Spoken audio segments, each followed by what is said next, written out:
মাস দুয়েক পরেই বাংলাদেশের মাটিতে বসতে যাচ্ছে মেয়েদের টি-20 বিশ্বকাপ। এর আগেই দেশজুড়ে ছাত্র জনতার অভ্যুত্থানে সরকার পদত্যাগ করে দেশ ছাড়েন শেখ হাসিনা।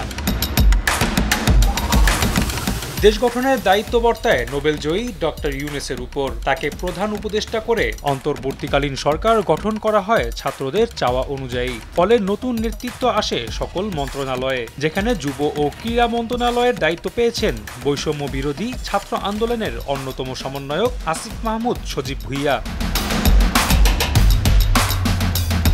এদিকে দেশ পরিচালনায় বড় রদবদল আসলেও দেশের বর্তমান পরিস্থিতি এখনও পুরোপুরি স্বাভাবিক নয়। বিষয়টি সার্বক্ষণিক নজরে রাখছে ক্রিকেটের সর্বোচ্চ নিয়ন্ত্রক সংস্থা আইসিসি। পরিস্থিতি স্বাভাবিক না হলে বাংলাদেশে হতে যাওয়া আসন্ন নারী বিশ্বকাপ সরে যাওয়ার শঙ্কা রয়েছে।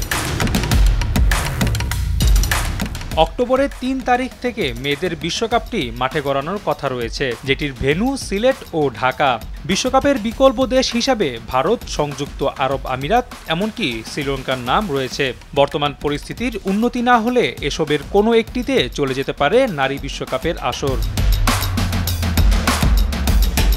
দেশের বর্তমান নিরাপত্তা ব্যবস্থা নিয়ে বিসিবির সঙ্গেও যোগাযোগ রাখছে আইসিসি। ফলে দেশের মাটিতে বিশ্বকাপ আয়োজনে তোড়জোড় শুরু করে দিয়েছে ক্রিকেট বোর্ড।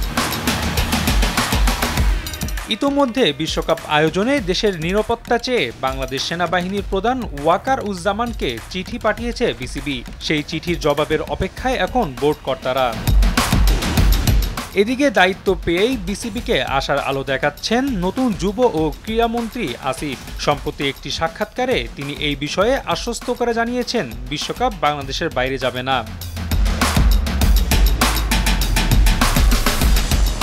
নারী টি-20 বিশ্বকাপ আয়োজনের বিষয়টি আমার চোখে পড়েছে। আমি এখন থেকেই তৎপরতা শুরু করেছি। আশা করি এটা বাংলাদেশের বাইরে যাবে না। দেশ গঠনের সময় এমন কিছু ঘটলে আমাদের ভাবমূর্তি নষ্ট হবে।